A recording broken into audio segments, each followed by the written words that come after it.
Welcome to WikiAfrica Hour, a monthly live broadcast airing the fresh perspectives of Africa's Wikimedians. It's a space where they share their work and knowledge and digest, through African realities, the global Wikimedia movement.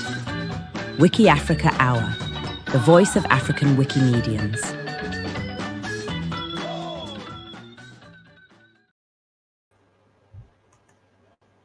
Hello everyone, and welcome to the 48th episode of WikiAfrica Hour. We have a special episode for today. We are talking about the funding system under the title Funding the Future, Understanding Wikimedia Grants and How to Access Them. As we always share with you that WikiAfrica Hour is the voice of African Wikimedians, and not just African, but all Wikimedians across the world, to share, to exchange ideas and experience, and to digest. So for today's session, we are honored to have Florence Devouard as our host. Florence is a Wikipedian since 2002. She's a former chair of Wikimedia Foundation and a founding member of Wikimedia France. Florence also is the co-executive director of Wiki in Africa. And since 2013, she's the co-leader on projects related to Wikipedia and Africa, such as Wiki Loves Africa, the competition we all know. So our episode for today have many sections. The first conversation, the first part will be the main conversation hosted by Florence. And after that, we're going to have the In Focus section as an interview with Davit about Fluxx platform. And at the end, we will present the recorded news. So stay with us at the end. And now I will leave the mic to Florence. Thank you so much, Florence, for joining us. Thank you very much, Donia. Well, hello, everyone. This is Florence, also known as Enter on the project. And usually I'm behind the curtains for the WikiAfrica Hour, but today I'm there on stage. So welcome.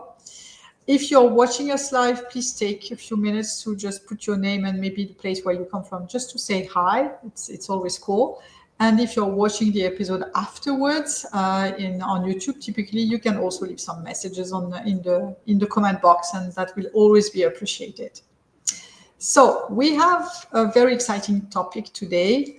We will deep dive in the Wikimedia grant system, from rapid grant to multi-year support, and with other as well. So what I would like to do today is to start with a little bit of background on this topic. So we will welcome three people in today's episode. So I propose that they come on stage, but they will not speak at first. I will just introduce them quickly. So we have Willy Buloso, who is the program officer for the Sub-Saharan region. Then we have Jorge Vargas, who is Senior Director of Community Resources and Partnership. And we also have Kandi, who is the Program Coordinator of the user group Wikimedia Botswana. But they will not speak yet. So first, I would like to give you a little bit of context, which I have prepared, but is no more visible in the slide. So let me add that. Though I may need some help from Donia. Nope, I'm good. There we go. Sure, some slides. There we go. As always, feel also free to let some comment of question. I can't see them on the chat right now, but we can figure that out afterwards. So just a few reminders to start with. And this is a visual that is from the fundraising 2023-24 report that you may find on Meta. So Wikimedia exists thanks to the contribution of thousands of volunteers, but also thanks to the donation of donors who come from all over the world, with some discrepancy, some big variation, as you can see, depending on the region. So Wikimedia Foundation is sustained in large part, but I prefer the slide to be big. If you can make it big and me small, that's fine. So let's go back to the previous one. Slide one. Yeah, some big differences according to region, but more or less we receive about $8 million donors, given an average of about $10 in the world. That was for year 2023-24. That's 8 million people who chose to give money to support the programs we are running. And this donation, they do lots of things. They support the 25 billion page views per month that we have across our projects, such as Wikipedia and the others. They maintain the technical infrastructure, which is a big one. They also protect all of us against the external threats, disinformation, harmful government regulation, or they also help us go forward with on topic related to AI, for example. But one of the big things that this money does is to support the community behind the project. And that's a lot. But I would like to give you a little bit more figures.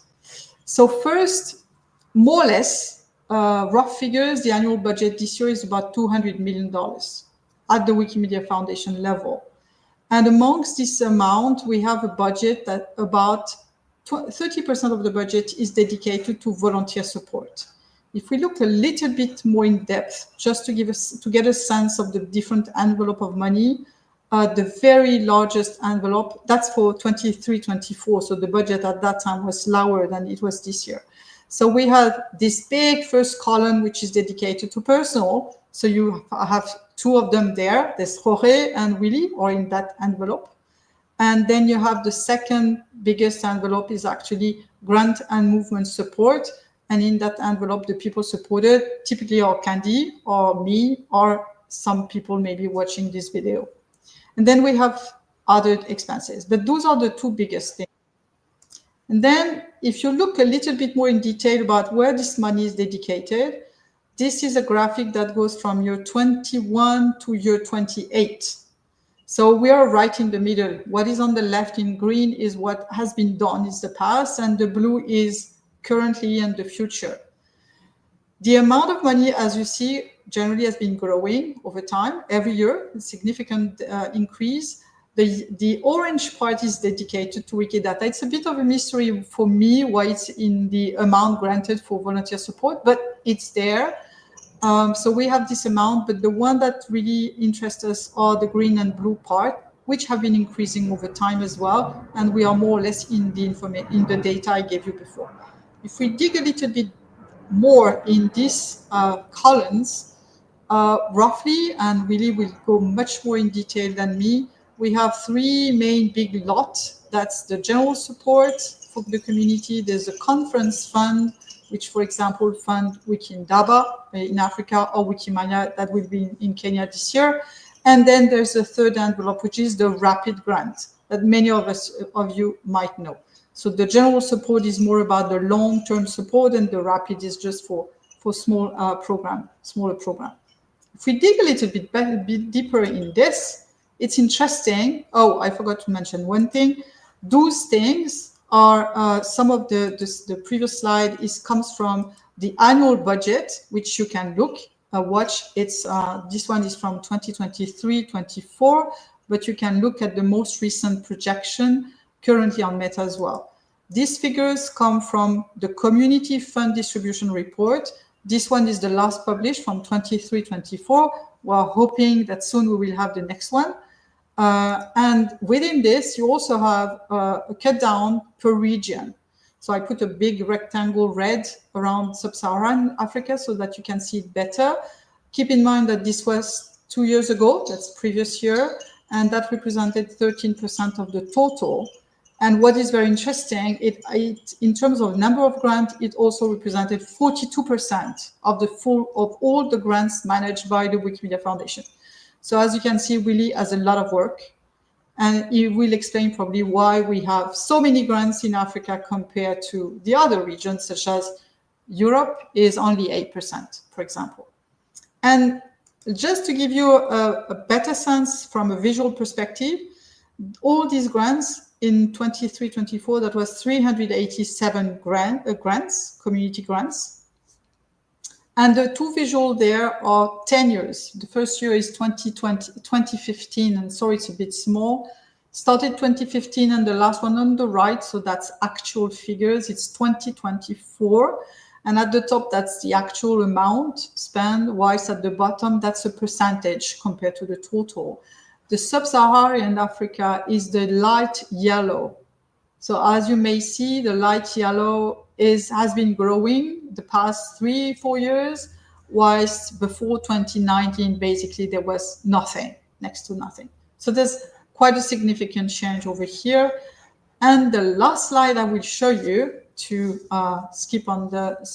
go next step, that's coming from a fourth report, which is the Community Insight 2024 report. Very interesting to read as well. And that was one of the questions. The survey was sent to Wikipedians, and some of them identified themselves as organizer. And one of the questions they got was, for implementing their event, campaign, groups, partnership, did they receive support? And if you look at the last bottom of the slide, funding, 51% of them considered they were supported. So that means 49% were either not feeling supported or unsure, had no idea. Or maybe they did, I don't know. But only 51% of them felt supported. And I would like to rely on that statement to start with the presence of our people. So we have, again, 3 people with us. I may add a little bit of a tiny additional content, is that all the money received by Wikimedia Foundation, by their donors, Wikimedia Foundation has a fiduciary duty with regards to this donation. So that means they have a duty to use this money in a way that makes sense, that is objective, that is responsible, honest, transparent, efficient. So all those things they have a lot of trust from their donors, and they need to live by this trust. But for the recipientaries of the grant, even though there is no relationship with the final donors to Wikimedia Foundation, we also have the responsibility to use all the fund that is granted to us in a responsible, efficient, and blah, blah, blah way. So that's also part of the conversation I want us to have today. But Willy will probably go a little bit further in that. So I don't know if any of you have ever explored in depth the 4 documents I mentioned. So that's the annual plan, the fundraising report, the community fund distribution report, and the community insight report. All of those are good reading. They are very well prepared. It's not very long reading, lots of graphs to understand well, sometimes translated. So if you have already looked at this report, please continue doing it. And if you have not, you will find the link on the Meta page for WikiAfrica Hour. We will also drop the link in the description of the YouTube video afterwards. So that's about the first thing I wanted to say to set up the context. I hope you are enjoying it so far. If you are on YouTube, do not forget to register yourself to subscribe to this episode and the next ones. And I invite you to, I welcome now our 3 guests.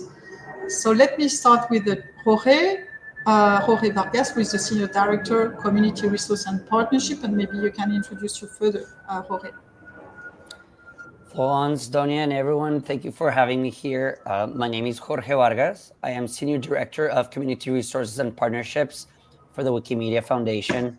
I am originally from Bogota, Colombia, but I am joining you now from San Francisco, California, in the United States, where I've been based for a little bit over 11 years, which is the time that I've been with the foundation. I am in charge of all of the global operations of both community resources, so all of the resource distribution and grant making that we do, as well as the partnerships that we do in different parts of the world to find opportunities to not just bring more funding, but also find ways to bring more content and awareness of our projects all around the world.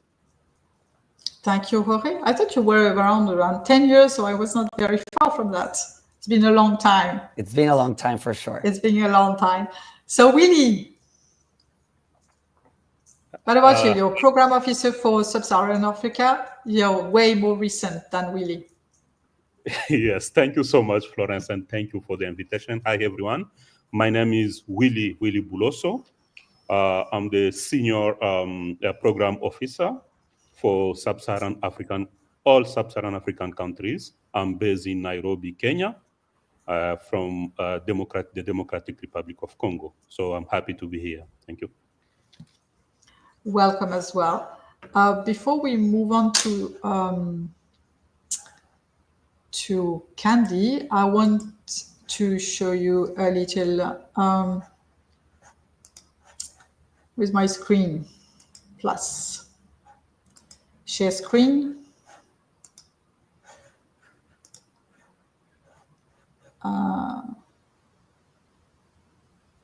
Yeah, so you will find more information about these people in this page. And this page, I want you just to take the opportunity. So that's the Wikimedia Foundation Advancement, Community Growth Sub, Community Resources and Partnerships. So you have the presentation of the team here. I want you to take the opportunity to make two comments to you. The first is that on this page, we see everyone's title. It seems to be updated, I think. We see everyone's title and picture, which is great, but we don't have your username and contact, so it's not so easy because it's a picture, so it's not clickable. So maybe that would be a good idea to help people to connect with you in case. And because of the screen size, and I've tried different options, the second, you guys are too numerous. So actually, I need to scroll on the right to find Willy. So if I don't even have a system to know that there's something on the right, whoops. So maybe you need to find a way to make yourself more visible so people can connect to you easier.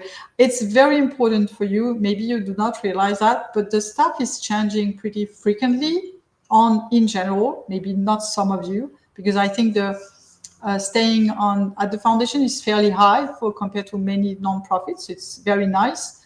The retention is good, but the people are changing, and it's often very complicated for community members to find the right updated person and to be able to contact them. So it was a little side comment. And then we have Candy. Let me remove this. Candy, who is the program coordinator of Wikimedia Botswana. You have been there as well a very long time. Yes. Thank you so much, Florence. So my name is Candy Trisha Kholiwe. I'm from Botswana. I'm the program coordinator for Wikimedia Botswana. I'll say I've started actually running things informally from 2019, formally in 2022. So I'm basically the co-founder as well from Botswana, and we deal with writing content that is around underrepresented communities, and mostly we focus around Setswana, our native language. So we're trying to actually, grow the content that we have there. Thank you. Great. So maybe we can start with you giving a feedback. I'm fairly sure you have been submitting many grants over the year. I saw some of them, and I may have missed many. So maybe you can give us a feedback a little bit about your own experience with the grant system, and also your experience in the recent year. Has it evolved? What did you feel about this in the last couple of years? Maybe what's your feeling? Okay. Thank you so much. So I think when I started doing the grant writing, it was quite intimidating at first, and this was even pre-Fluxx. I think just the thought of like, oh, what am I even? Do I even qualify to even do the grant writing? So applying for a grant, it helps to have a community or a network that helps you. It helps to kind of like have that support system for people to mentor you. And I remember actually my first grant was with Wiki Loves Africa, Florence, Isla were there. So that helped. It was more of like a stepping stone. Like, is this correct? Is this wrong? So fast forward, Fluxx comes in. That was the stumbling block, I would say. I had to like understand how the system works. I think I even remember, but I feel like there's a lot of documentation shared on how to actually navigate the system. But I think, tech sometimes you need to be tech savvy to navigate it. So it was a learning. Even the initial creation of the account of the login was a challenge. I remember. It was because I would apply that some things were just the structure just didn't look well. So I felt like, oh, maybe it's gonna look clumsy. It won't even meet the standards that I needed. With time, it helped. I would say, kind of like asking the right people, oh, how do you do this? How do you do that? So it helped quite a lot to navigate it that way. And I would say right now, I won't say I have it all my eggs in the basket. It's still a learning journey as we go, definitely. But I would say I think with time, when you grow and you get used to the system, definitely practice makes perfect, right? So that's how you get to get better and create a network, have a strong community, and know people like Florence. It helps. Oh, thank you, Candy. Yes. Let me thank you. Let me run a little promotional ad. Just as a reminder, she mentioned the Fluxx system. For those who are still lost with the Fluxx system, having trouble with it. So the Fluxx system helps with the application and the reporting process of the grant submitted to the Wikimedia Foundation. And at the end of the episode, Davit will offer a run-through of the Fluxx system. So if you want to hear more about the Fluxx system, stay tuned till the end of the episode. Otherwise, I think we will skip entirely that one, though I think it really made a big progress in the general way it was handled. But yeah, that's a technical stepstone to go for. So, Willy, let's go with you first. Tell us about the type of grants that are offered by the Wikimedia Foundation, because things are changing over time. So what's the current situation? Thank you so much. So we do have 4 types of grants, and 2 are the most popular. The first one is the Rapid Fund. This is a short-term, low-cost project by Wikimedia community members, individuals, groups, affiliate, or any organization contributing to the Wikimedia project, different projects such as Wikipedia Commons, or groups that are organizing projects through the year. So that is a very short term. We do have 2-month processing times, and the average amount for this fund is between $500 to $5,000. And any applicant can apply to this twice during a fiscal year. So the second one is the General Support Fund.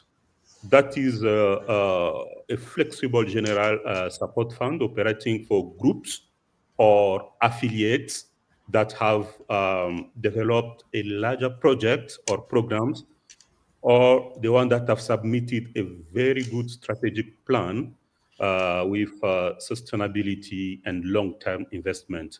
So for that one, we do have 3 months processing time and finding between 10,000 to average 550,000 US dollars. We also have what we call multi-year fundings. This is operating support for groups, affiliates, 3 years fundings only. It can be a multi-year based on findings for our applicant. And any applicant who'd like to go for multi-year findings, they must have at least received 2 years of general support fund already being implemented in the past. And also they must compliance regarding the affiliation reporting, and also they have at least 1 impact report already submitted. And this is a very specific case. I think we do have more information on multi-year findings, but at least you have to be a beneficiary of a general support fund. And the last one, I think, Florence, you said about it, it's the Conference and Event Fund. That one, if one of our affiliate user groups would like to receive some funding and planning to organize any kind of local, regional, and thematic conference that bring together Wikimedian for experience sharing, capacity building, skill buildings, or networking. For that one, we do have 3-month processing time, and average funding amount is between 10,000 to 90,000 US dollars. So those are the 4 type of grants, and for which I will be happy to share the link for further information. I have 2 questions. The first is, as I mentioned earlier, we have lots of grants in Africa compared to, let's say, Europe. So I guess there's a big difference between the type. Can you tell us more? How many groups, for example, in Africa are under multi-year? Do we have lots of grants because it's rapid grant eating everything, or is it annual grant? What's the situation, right? And how is it evolving? Thank you so much, Florence. And I'm going to give you just one example coming from the past fiscal year, 2025-2026. So far, we have received more than 150 applications for general for rapid funds, and if you see, almost 15 to 20% of our budget will go to rapid funds. But when we come, the second one is general support funds. For that one, we have affiliate user groups, and it's more about around 10 to 12 per fiscal year beneficiaries for general support fund. Although they are taking the big part of our project, almost 75%. So to respond to your questions, in terms of number of applications, we are receiving more in rapid fund, but in terms of the volume of the envelope, the money, we are giving more to general support fund. To general support, which makes sense because it's way bigger. And it makes me, one thing you did not mention is when African people are submitting, in particular rapid grants, they can actually look for funding in different spaces. So they can get some money from, let's say, if they are Nigerian, Wikimedia Nigeria, in the future, they will be able to ask to, for example, Wiki in Africa, or there's also WikiFranca to which they can submit. So what's the relationship between those different grants and the Wikimedia Foundation? How do they relate? And the subsidiary question is, how can they know where they are supposed to be asking for the money? Well, what's the strategy here? Is it described somewhere? Actually, I'm not sure, in fact. I think Jorge can help to clarify that question. Yes, Florence. So here's the thing. I think that, and we've been sharing this with in the past years or so, how the strategy on how the grant-making distribution has been changing. So originally, we had a bigger influx of requests of grants coming from North America and Europe, hence why that budget was there. But approximately 3 years ago, there was a strategic change done via our annual plan and the way that in which we were doing grant making, in which we wanted to invest more in parts of the world that were starting to grow, but were not at the same level of growth as other parts like Europe or North America. Hence why there was an immediate growth on the budget and the number of applications, because I think that those two should be seen separately.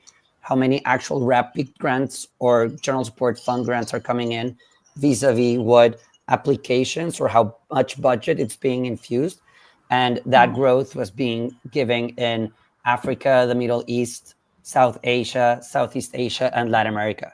So if you look at the numbers, and going back to the presentation you gave, how those numbers and those colors of the graphs were going up, that reflects towards that intentional, let's say, investment or extra investment in communities that were also growing way faster than communities that were, let's say, more established because of the time in which they were around.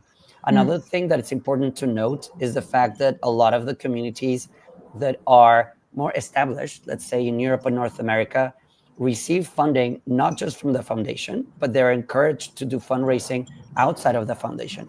Actually, a really good practice in any nonprofit is to try to diversify funding as much as possible. And that needs certain maturity, experience, and that is something that European and North American affiliates are already having. Hence why, if we look at where they were maybe like 10 years ago or 15 years ago, all of the investment was coming from the foundation as their sole funders. But as they grew, that is being diversified.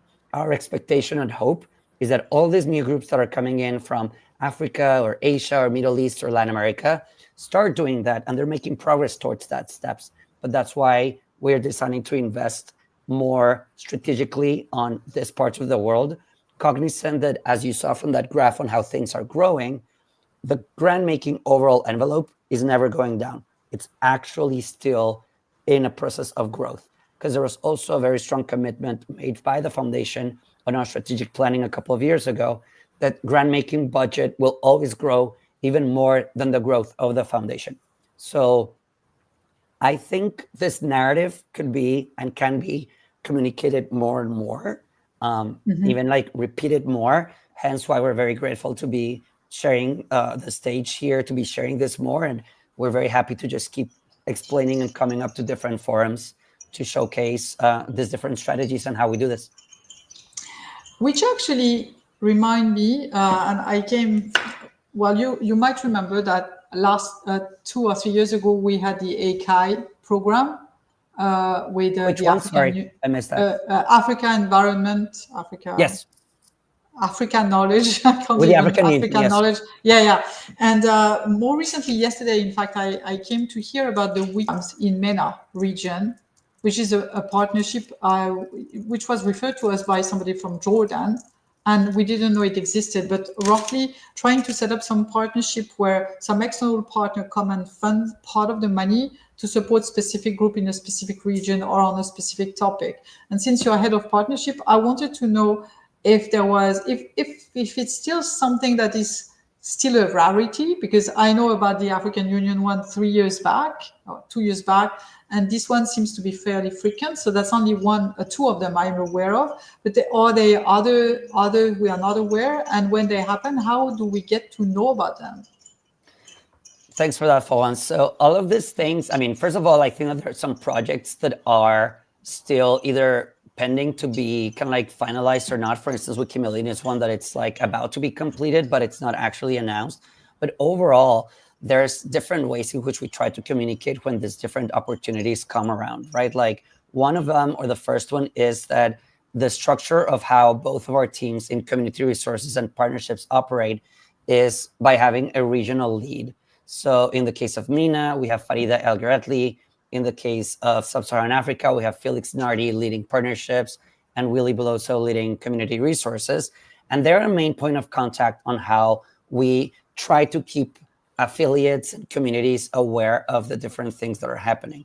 There's also the different places where the foundation and the movement communications team takes lead in sharing news, for instance, posts on diff, information that goes on different mailing lists, Telegram channels, the Wikimedia Foundation bulletin. So there's talk pages, right? Like meta pages, social media. There's always efforts to try to communicate as much as possible. I'm cognizant that sometimes information can get lost in a void of a lot of information that is published and posted. But at the same time, we try to do it as much as we can, but also hearing directly from folks and getting asked questions. And that is why having a relationship directly with the regional leads, in this case, with the regional lead for MENA or with the Sub-Saharan African meetings, is relevant. Also, a really good space, and I'm glad that Nanor is bringing that up as well. We try to share this in all of the community meetings that we're invited, spaces like this one, the regional conferences, and finally, there are also regions where we're starting to have quarterly calls, inviting people to just join. So we're always welcome to more ideas on how we can communicate better. We are in good faith trying to like push the messaging as much as we can. Again, cognizant of the enormous amount of information that goes to volunteers and affiliates all over the world. Yeah, there's a moment that when there is so much information that we actually stop reading them. So I thought the systematic way that we can read the bulletin from the Wikimedia Foundation is very helpful in that regards, because it's still short. It gives information from technical perspective, fundraising perspective, finances, movement strategy. So it's pretty cool to do. So, okay, just because Willy did not answer the question, but maybe he doesn't know yet. So just in case, I will still come back to this notion that there is some money, a lot of the money coming from the Wikimedia Foundation direct grant, the program you're running, Willy.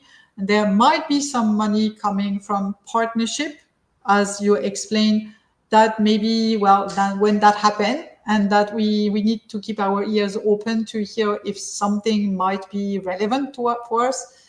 And there's also money sometimes coming from the Hub2B or some of the organization.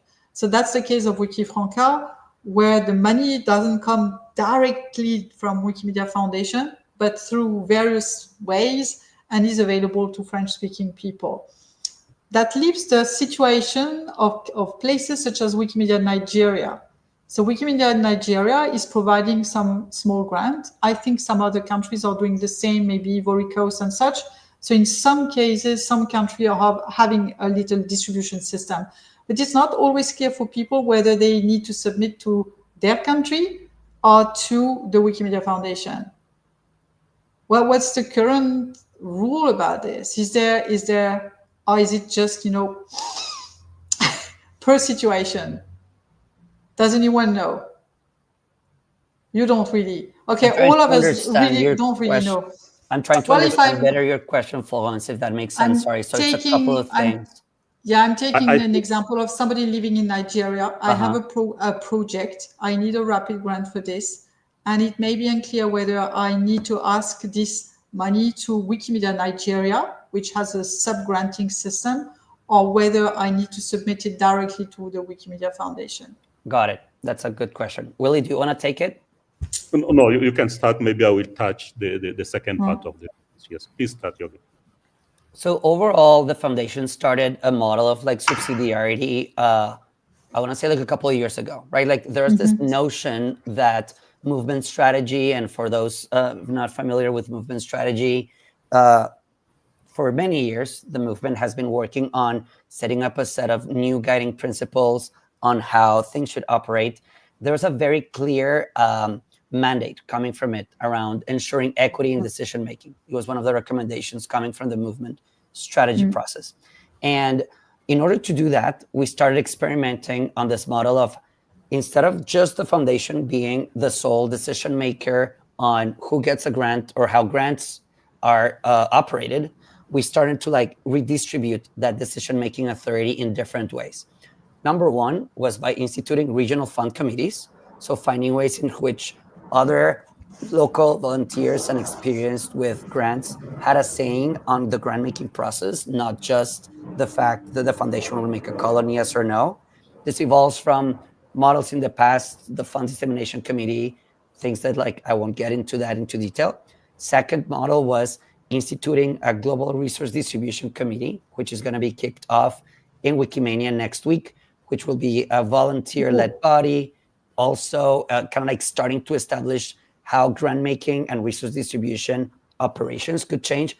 But thirdly, and specifically to your question, Florence, we started experimenting with subsidiarity models where instead of the foundation being the one making decision over a rapid grant, we're letting the local affiliates or the local institutions or movement partners make that or take that place. I'm going to give you a couple of other examples outside of Nigeria, but we're giving, for instance, some envelopes to Argentina, Brazil.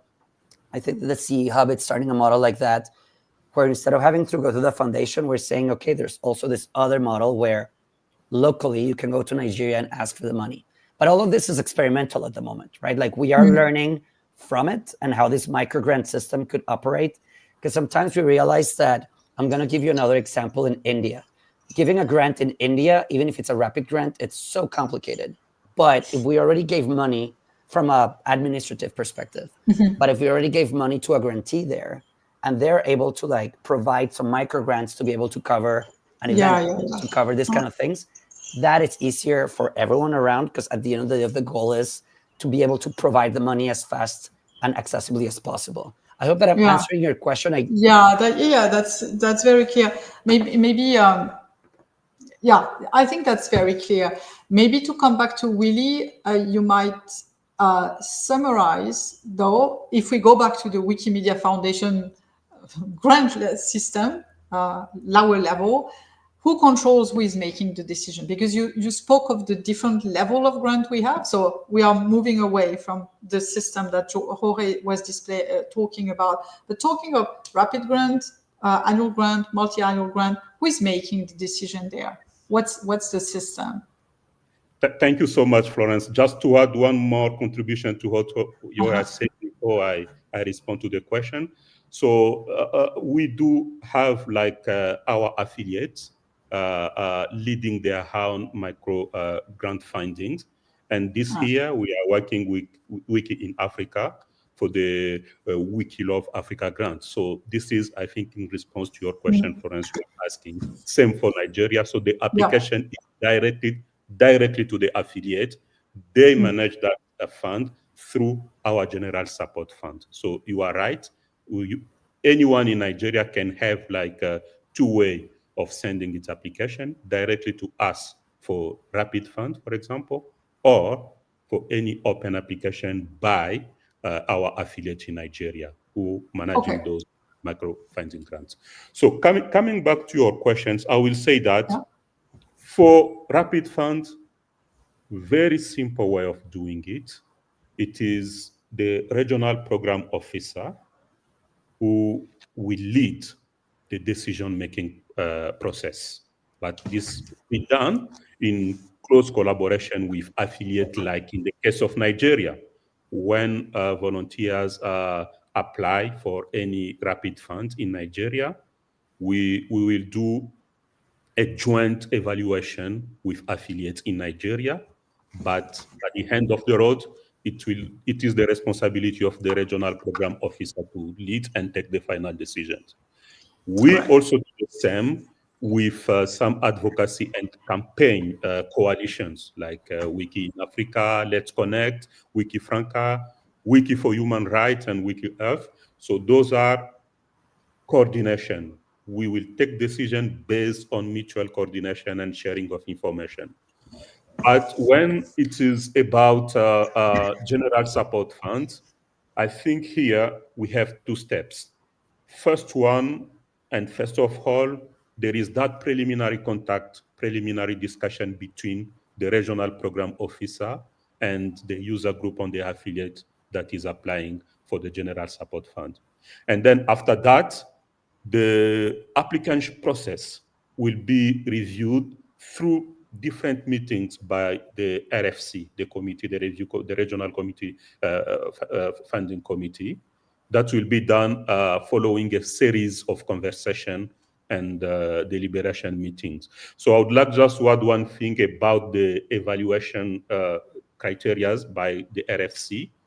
It's mostly about knowledge dimension in the activities, content, and target groups when reviewing the application. They will also see something about inclusion of volunteers and communities in the planning, implementation, and reflection of the project, if this is well demonstrated in the application. And then they will also have a look in the proposed activities and strategies, if they are clear and if they respond very well to the challenges presented. And then after that, we'll have a series of feedback when the applicant will have the time to respond to those questions before the final decision. I hope I've responded to. So the two processes are completely different for rapid grant and the annual or multi-annual system. Exactly. So I get that. The two of you mentioned two very important committees.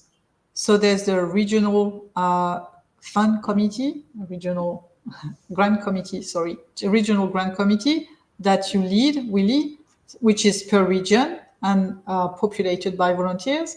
And then there is the brand new GRDC, it's too many acronyms, that for which is embodied by yourself, Jorge. To be honest, I've seen you around everywhere about this committee in the past year. So this is your body. These two bodies of and the other regional committees are filled up by volunteers. So let me just ask the question to Candy, just in case. Candy, did you consider in the past joining the regional fund committee? And if you did, why didn't you do it? And if you didn't, why did you decided not to do it? That's a great question. I would love to hear it, Candy. Yes. To be honest, I have thought about it, and I think I missed the time because, yeah, I think I lost track of time actually applying for it. But in the same breath, I think I would love to actually be a part of it. It would give me a good perspective on what happens behind the scenes. I think it would help me actually understand better, like the questions that we usually get, especially maybe I would say for when we apply our general support grants. Sometimes they are so overwhelming. So I think it would help. It would help to kind of like to understand it from that perspective on what the original committee needs, rather than be on the end user. So yeah, I think it's something that I'll definitely look into and actually apply in the future. So I don't want to go too much in depth in these two regional committees and these two committees anyway, because I think it's a whole can of things. But maybe Jorge and Willy, I don't know who is really in charge, in particular for the regional committee. So for the audience, what I understood of the global committee is that it will be the one somehow suggesting how to distribute the resources between the different regions and other things. It's still very much in the work, and as you said, it will be announced next week, so maybe it's too early to talk really about it. But what I do know, it was primarily populated using by default some people coming from the regional committee, funding committee. Do you confirm that, Jorge? This is right? Not just former regional fund committee members. It was an open call process that involved, I can jump into it if you want, but yeah, short answer is not just former regional fund committee members. Yeah. We have in the current constitution of the global committee, I think 3 former regional fund committee members, 1 former FDC member, but there are also people coming from affiliates that were selected by the affiliate group, and then 1 seat for the foundation that it's mine. So yeah. Okay, that's a mix. Okay. Short story, not just former RFC members. Okay, so probably if somebody new wanted to get involved in the process, they would logically first try to go through the regional process. And maybe with all the accumulated experience, maybe they would go to the JRDC when it's easier to understand what exactly this committee is about. So what would be the motivation, the reason why they should apply or not apply to this regional fund committee? What's the thing? There's a couple of things, right? Like I think that there, and from the years that I've been able to kind of like work with a lot of volunteers, I've noticed that people have different ways to show up for the movement, right? Like there's people that are more interested in just focusing on providing their volunteer hours in bringing in content. There's people that provide volunteering hours in discussions around how can we improve our technology, or like that they're tech developers. And in that sense, there's people that try to and love to volunteer their time in governance spaces of the movement, right? Like people that volunteer their time in the affiliations committee, in the elections committee. And in that sense, the regional funds committee is also a space where people feel their volunteerism and passion towards the movement fulfilled in a different way. So I would just say that as with any other committee that involves some sort of governance, the people that apply to the regional fund committees are folks that are interested in supporting the movement from a governance way. it's a really interesting way to understand how resource distribution is done in the movement. It's a really good way for folks to learn about how grant-making operations are done, how budgets are built, how reporting takes place. So a lot of people also see an, I would say, personal or even professional motivation on engaging in regional fund committees in learning on the day-to-day operations of how a grant-making or participatory grant-making operation, like the one our movement has. When it comes to the global body, it's a different thing, or a slightly different thing, right? Because the regional committee is in charge of the day-to-day decision-making of who gets a grant, who won't get a grant, and it's reviewing through the different cycles, those grants. The idea of this global body, which is a pilot, it's a 2-year pilot that starts in August, is to come up with broader decisions around how we are doing resource distribution in the movement. For example, is the regional fund committee model working? Should we create a new kind of fund committee that is not regional but thematic? Should we actually be thinking about how the budgeting process is done differently? Should we do elections or selections of the committee members? All of these questions that are more holistic about how the movement does grant making, that's the responsibility and where this body is going to have decision-making authority. This body is also being able to have a seat on the table and advise the foundation on how the budget for grants is being done. That graph that you showcased on like why that 20% is done, how is it done, why 20 and why not 30? That is the position that body will be taking place. And again, I think that all of this is a pilot coming out of the 3 pilots that the board suggested a couple of years ago in order to try experimenting different ways of ensuring equity in decision making. We'll see how it goes. So hopefully, we see how it goes. I'm crossing fingers. Me too. Lots of big people, so could go somewhere. It could go somewhere. But that's a big part of this big question in the strategy, building equity and access through grant making. That's a big goal about this. So there's the big discussion, as you say, at the global level, with some conversation about the hubs, the different structures, the relationship between the structures, important as well. And what is impact? How do we measure impact? Certainly we cannot at the rapid grant level, but at a higher level, how do we measure impact? With my background, I remember all the dedicated grant system around gender gap, trying to solve the gender gap. There, at the individual level, we cannot do an impact report on this. But intuitively, I can say 10 years down the line, we did great in terms of fixing the content gender gap, the content issue.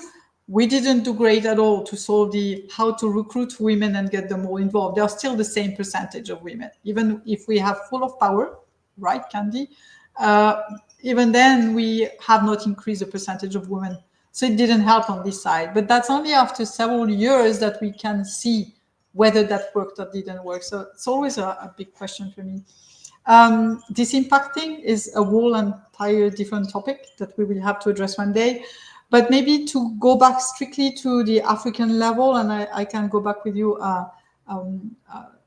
maybe with Candy, we have this big question of what are the barriers that make it so that the African Wikimedians have more difficulty applying for grants, have more difficulties maybe growing their own entities compared to maybe other area. Even if I know there were more opportunity from the start, so it's logical, but it's still complicated. So first, asking Candy, what do you think are the barriers, the most common barriers African people are facing when they are in front of this topic, grant making?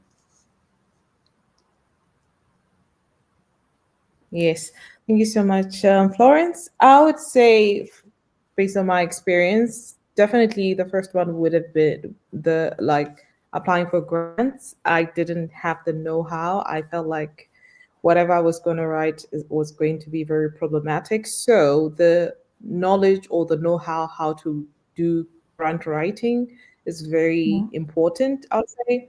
And then also, I would say having that, I would say peer-to-peer support or some sense of mentorship or support that you could go to point of reference to get help.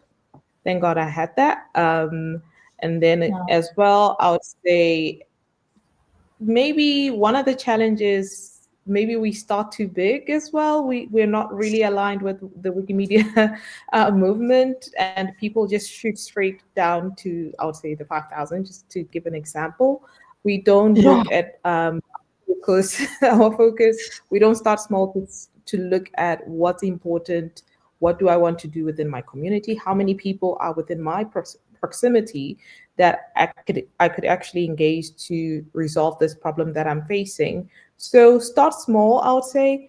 It's really important to look into those things, to align with those. So definitely, I would say grant writing, knowing what the Wikimedia movement is all about.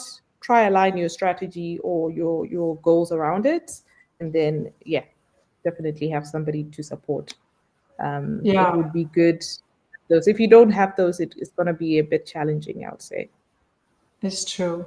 Willy, what I'm sure you already have, even if you haven't been around very long, I'm sure you have plenty of experience on this. So what are the challenges that we are facing here? And what can we do to help? Yes. Advice. I like what Candy said, and I think she said about peer-to-peer support, and I would like to add some of them, which I've been in contact with some Francophone and Lusophone user group, non-recognized user group and recognized user group from Mozambique, Angola, and some Francophone. There is what we call in French barrière linguistique, language barriers for non-English speaking applicants. This is something that we have really seen, and it's impacting some African affiliates and user groups. And also, this is on a strategic level of it. The huge number of decline in some application coming from Sub-Saharan Africa, it is also due to the lack of strategic focus when submitting those applications. On top of that, you can add internal governance challenges and lack of national coordination at country level. You will see that 4 to 5 user groups applying for the same activities to be implemented in the same cities, in the same towns. So there is that lack of coordination and joint collaboration that is on a very strategic level. So those are of some challenges we have seen. And I can say, Florence, we are working on together in terms of capacity buildings. We are now going through joint applications to give more chance to applicants coming from one countries like Tanzania, or let me say in the future, Cote d'Ivoire, DRC. Joint application give more chance for them to get a grant from us. Yes. We had a great case a few months ago for the Nigerian community for Wiki Loves Africa. We used to have about 10 requests from all over the country for Wiki Loves Africa, and last year, thanks to Hillary, big work, we managed to have several groups uniting in one grant. So of course there were still side organization asking, other groups. But at least 4 or 5 big groups managed to get together and to organize something together. So that was a big win, I thought, big progress. So what can we do? Did you mention all the challenges you think the African specifically face in the progress? Are there other challenges you could mention? You mentioned language barrier. There's this national lack of coordination that might be. Candy also mentioned the difficulty of lack of experience in terms of writing. There's this difficulty to focus on the impact, on what is it really that they are trying to achieve, maybe copying a little bit too much what others are doing instead of thinking on their own about what could they do according to their skills and their availability. But are there other specific situations that makes that situation a little bit different from what was, for example, faced other regions? Yes, maybe I will add two more. When you read, for example, about internet penetration and internet connectivity, you will see that countries like Central African Republic or Malawi are at the bottom of the line globally. So access to internet, yes, it can be a real problem. And then we have these questions related to access to a bank account, especially for an applicant for rapid funds. So those are some of the challenges for which we are trying to look for a response through a fiscal sponsorship. And also, I will not say a lot about currency devaluation. Those are some challenges specific to Sub-Saharan African countries. Yeah, I could even also, beyond this bank situation, I also faced at least 3 times this year cases where the money was sent and it was literally captured by intermediary banks, which then rejected the application with no reason. I don't know the name of the intermediary. I know there is an intermediary and the money never reached home, and they collected a huge fee on top of that. For me, that's just being a crook, and there's absolutely nothing we can do. And that's unbelievable that we are facing such situations, right? And that the people in those countries, they are trying so hard and facing this. And we have to go through this Western Union and all this weird system to get the money through them. So it's quite unbelievable. So yeah, that's one of those. Okay, yeah, I think all of this is good. I have a question for you, maybe Willy, because you have been there for rather limited time, but you have lots of experience before, and it's a little bit of an discovery feedback. What surprised you the most when since you joined that you did not expect when you were having these interviews a year ago, that in the grant system works so weird in our community compared where you have been before? Some tips and tricks or feedback on this? What surprised me the most is, on a very positive way, is how at Wikimedia Foundation we involve. We have this regional fund committee, we have affiliates, and we have advocacy groups like, let me say, Let's Connect, WikiLove. We try to involve all of them in the deliberation process. So, but in other structures for findings, it's a direct relationship between the giver and the receiver. But at the foundation, we involve a little bit different stakeholders that are able to provide very good feedback on the work, on the quality of the work, and also on the stakeholders in the field that will implement the project.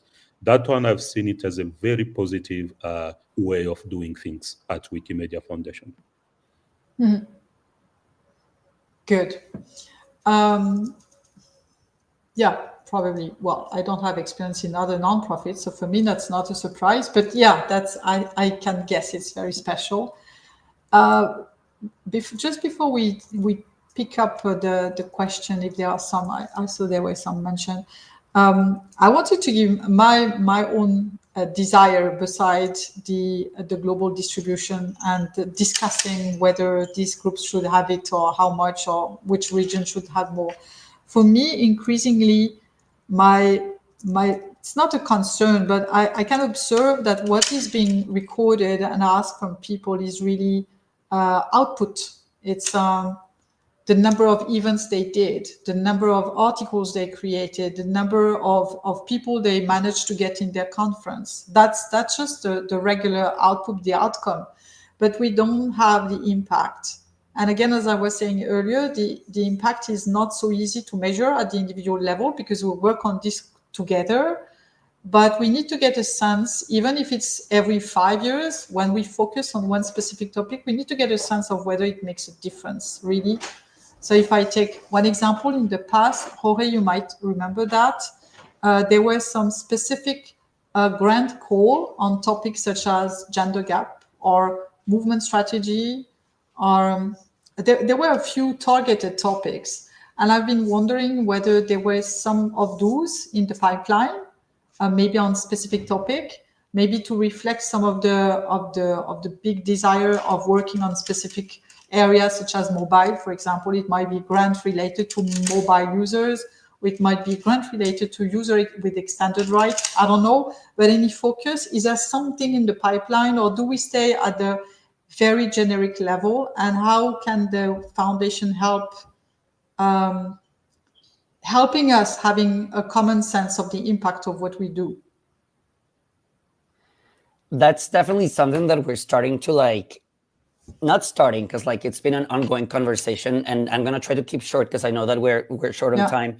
That we are definitely asking ourselves, what is the best way to make sure that, as you put it in the beginning, that the donor money that we're responsible to be ethical and impactful of can actually be represented to the best of its ability. And for that, we ask ourselves, how are we measuring that impact? That, as you said, it can be very complicated. Also, because something that we've learned when we tried establishing metric reports and things around how to measure impact was that impact mean very different things for different people in different parts of the world, right? And sometimes how we measure impact in certain things is very different to how it could be somewhere else. But we are in the process of putting together with our teams internally ways in which we want to look at that. But a better way, I think, that we're trying to look at that as well is through not just the Global Resource Distribution Committee, but with the grantees directly understand, okay, how is it that you all as grantees show your impact? How are you, if you're in the other side of the equation, what is your recommendation or your suggestion on how you're showcasing the impact you're having? And I think that's a conversation we want to continue having, because it's so different, it's so regional specific, it's even country specific, and also in connection to what you said about will there be maybe some thematic related grants again, or something specific to a project or not? I think that those are questions that we want to start posing to the Global Resource Distribution Committee, right? That's why we want another body that it's not just the foundation providing opinions on that. You're right. Yeah, makes sense. Completely makes sense. Thank you very much to the three of you. That was great. I think very helpful. Do we have questions from the public that they could help answering? Donia, can you help us on this? Either you tell us or you display the questions. Actually, some questions already answered during the conversation. So we may skip the question section because we are running out of time. As always. Sorry. Yeah. Never mind. But the conversation was great, guys. Thank you so much. Thank you very much for having us. Thank you very much. And we're here. I mean, I know that time is limited, but Willy is your main point of contact for any grants-related question in the region.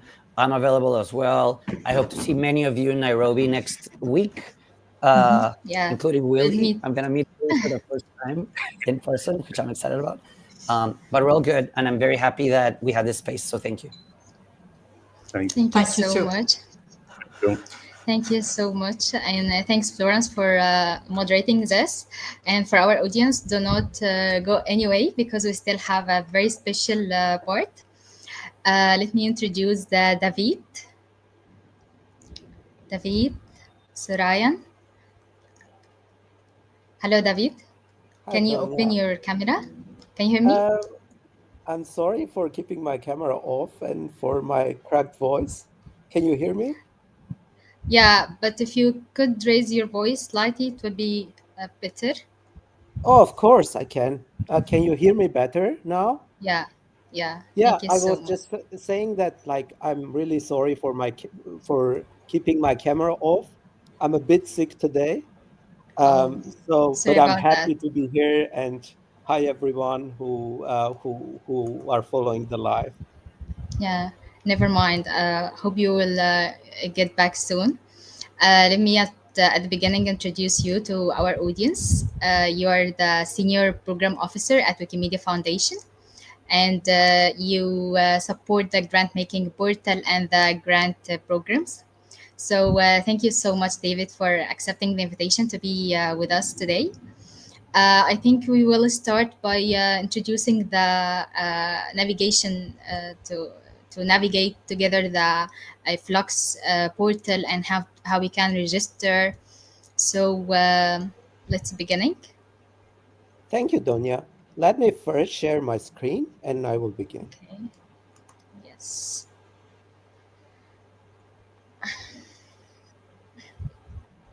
Could you confirm maybe that you are seeing it? Yeah. Good. Okay, very good. Great. Yeah. Then here this time I'm gonna talk about Fluxx, as Donia mentioned. A Fluxx, or we call it also Wikimedia Foundation Funds Portal, or shorter, Grantee Portal. It is the grant tool that we use and you use to submit your grant applications, your grant reports, and any other documents or information that helps us to process your grant. Many of you might be familiar with it if you applied for a grant after 2021, when we started actively using it for our grant programs.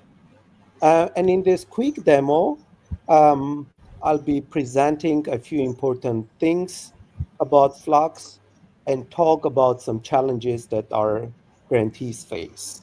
And of course, I cannot cover everything, but please note that it is a rather technical demo, and I won't be talking about our grant programs or their guidelines. But before I start, I wanted to mention that you can find recordings and tutorials on Fluxx on the meta page that we have for grant resources. And I will ask Donia to share the link in the chat so that you can revisit anytime you need support. So let's begin. As a first step, I would recommend starting from the meta pages of our grant programs. So each of our grant programs have a page on the MetaWiki, and each of them have a section called How to Apply. This is one of the examples from the Rapid Fund page, and this section lists all the steps that you need to follow in order to apply for a grant. I'm recommending to start from the meta pages because there are some slight differences across the programs. And if, for example, for a Rapid Fund, you can create an account and apply directly. For General Support Fund, that are our bigger grants, you need to get in touch with the staff member in our team, your regional program officer, before creating an application in the system. So here's an example, as I mentioned.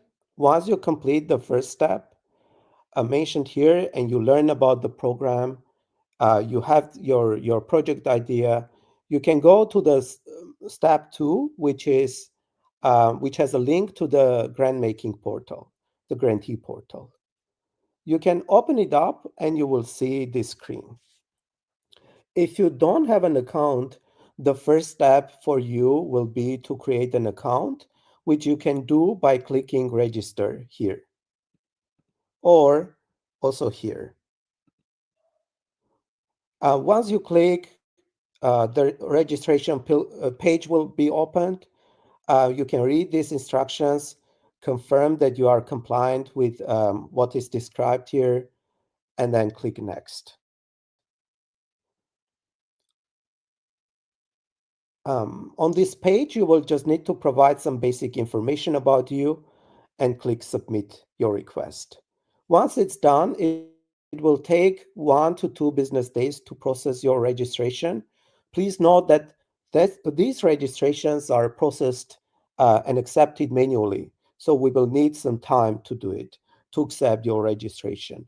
And my recommendation would be to not do it on the deadline of the application window if you are interested in applying. So please prepare your register in advance and prepare your application in advance. So, and once your registration is confirmed, you will receive your login details via email. You can create your password, and now you will have everything to log in. Please also note that your account, this Fluxx account, isn't connected to your Wikimedia account. So if you have a Wikimedia account, it doesn't necessarily mean that you can log in to Fluxx. For Fluxx, you need to register separately. And I'm now just logging in using my test account details, but the view will be exactly the same for you too. And once you log in, you'll see the main page, the home page, but you will also see this left navigation bar here, which lists all the section and all the parts that are important for you. So the first part is about general information on our grant making programs. Here you can find details about our funding programs, but also links to apply for different programs. Then you have the section called requests, which list all your grant requests, including your drafts, proposals that are under review, and proposals not funded. And if at any point of time the proposal is sent back to you for review, you will find them also here under proposals need attention section. The next one is the grant section. Once you sign a grant agreement and your grant is approved, your grant will appear here as an active grant, which you need to complete, of course. And then after completion, when your report is accepted, it will appear under completed section. This one is for payments. Payments meaning grant payments. When your grant is approved, there will be a payment, the money transferred to you, and you will find your payment details here. And finally, the report section. In this section, you can find the reports for your active grants, which you need to fill out. In this section, you can find all the overdue reports, overdue meaning you missed the deadline, and the under review and accepted reports. The final two sections are for your personal or your organization information if you also apply on behalf of an organization, right? Then I think one of the challenges that our grantees face, as you have already noticed, is that the portal is not multilingual for now, but you can machine translate it using this selection here. You can select the language, your preferred language, and then the portal will be translated automatically. This can support you in navigating the portal if you prefer another language. But on top of that, we also provide the links to the translations to different application forms and reporting forms, which you can find on MetaWiki in the same section here. Another challenge that we currently have is that the portal is not mobile friendly.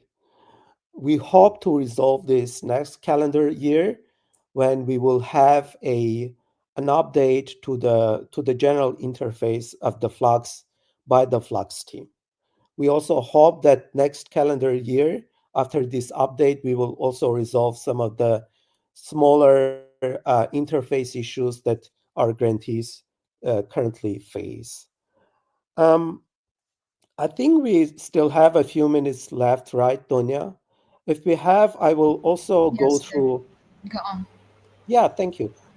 If we have a few more minutes, I will just go through how to apply for a grant, maybe, because that's, I think, one of the most important parts. So on the home page, you will find links to create new applications in the system. And let's say you want to apply for a rapid fund, you just need to click Apply for a Rapid Fund button. and then you just wait a little bit, and then you will see the form. This form will have instructions which you can read and follow, and also some fields for you to fill out.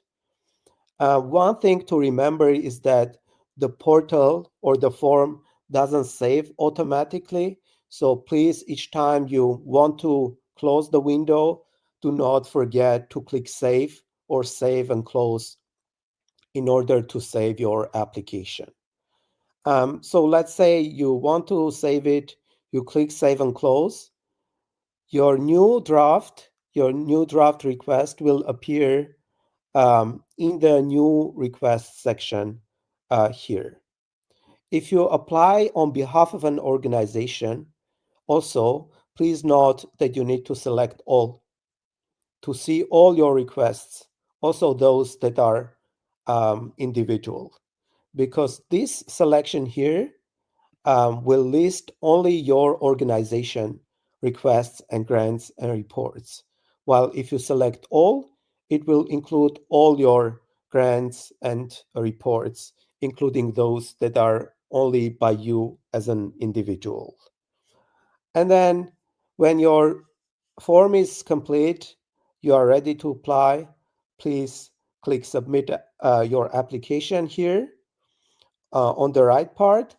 And then after that, you will receive an email with further instructions and with a summary on the process. During the review process, you will also receive emails when there is something that needs your attention. You can follow those instructions in your email.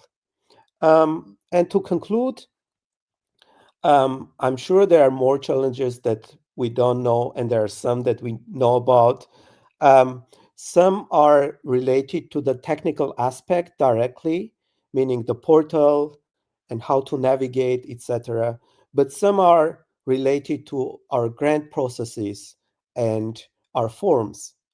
I would really love to learn more about your experience and your challenges.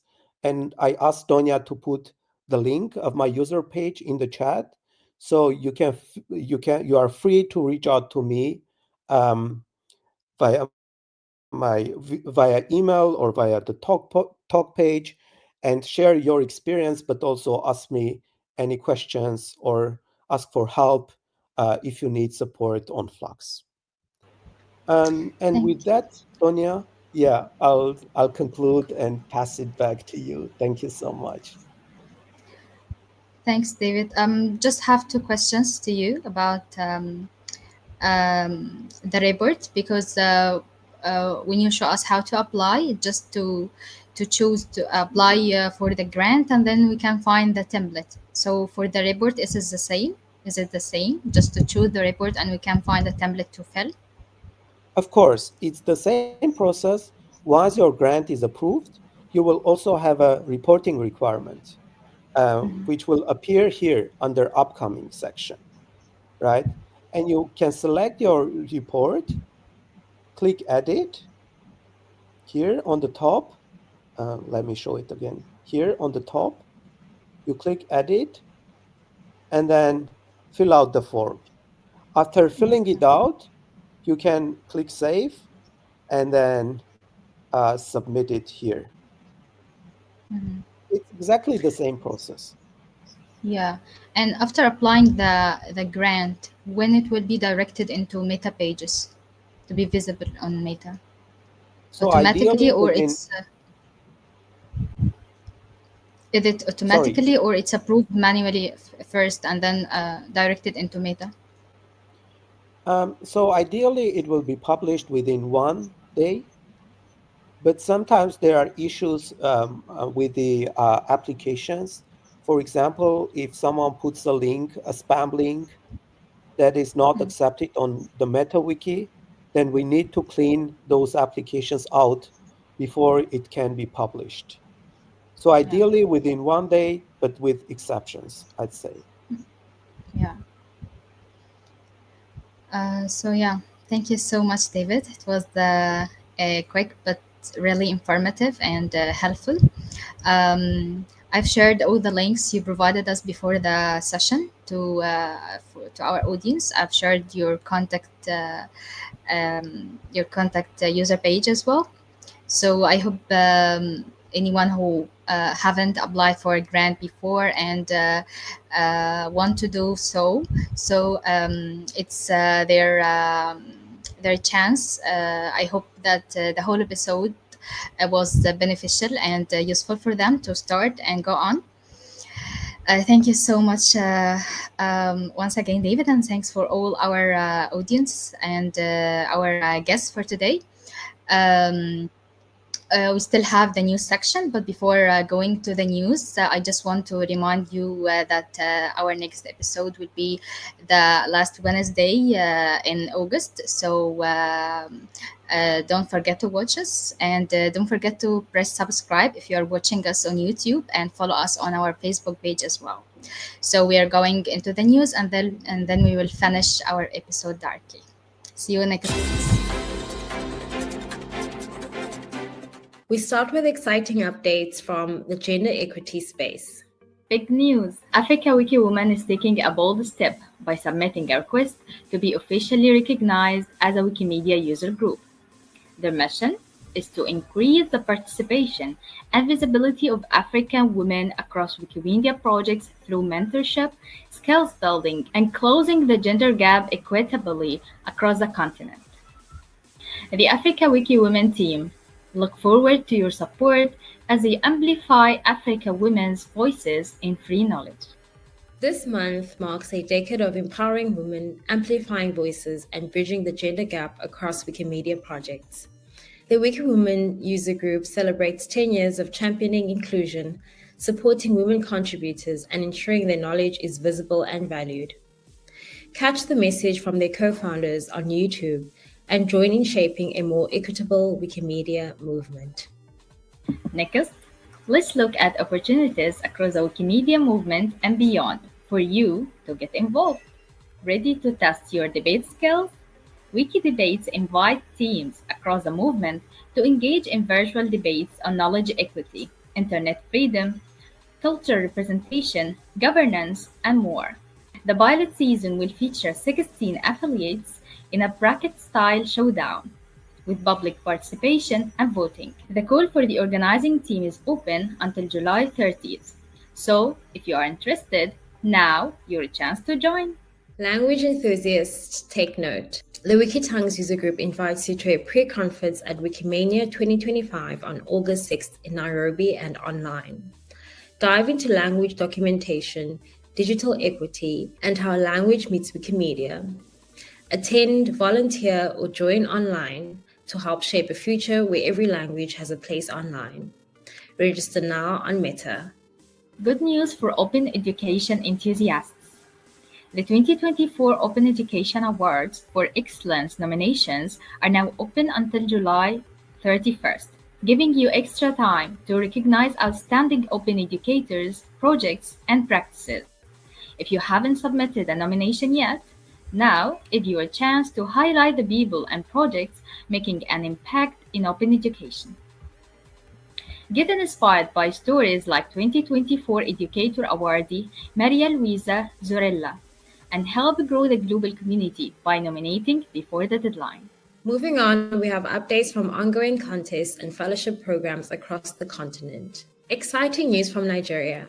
The Wikimedia User Group Nigeria has launched the Wiki Heritage Fellowship, welcoming 12 fellows out of 500 applicants for their inaugural 12-week program. This initiative will digitize and preserve Nigeria's public archives while equipping young leaders in archival documentation and open knowledge sharing. Activities began on July 21st. Follow their journey on Meta and social media. We are thrilled to announce the winners of Wiki Loves Folklore 2025, celebrating global cultural heritage through photography, video, and audio storytelling.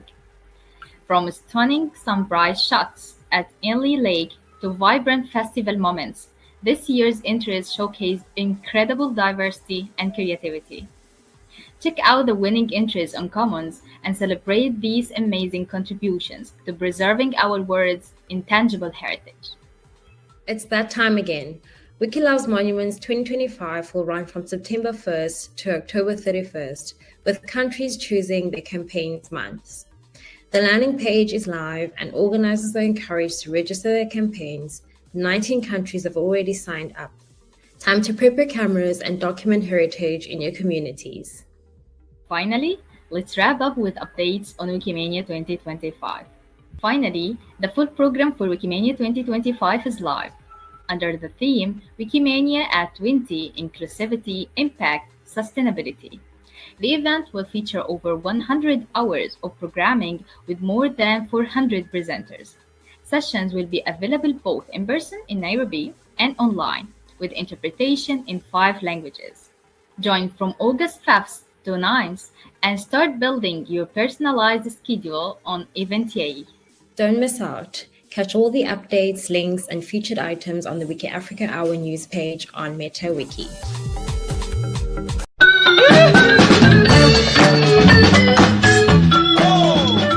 WikiAfrica Hour is a production of Wiki in Africa that supports the development of the Wikimedia movement across Africa. We value your suggestions on social media for the topics you want to discuss. We look forward to your participation next month at the same time and on the same channel. Hit the subscribe button to stay open and up to date, and follow WikiAfrica on social media. See you at the next WikiAfrica Hour.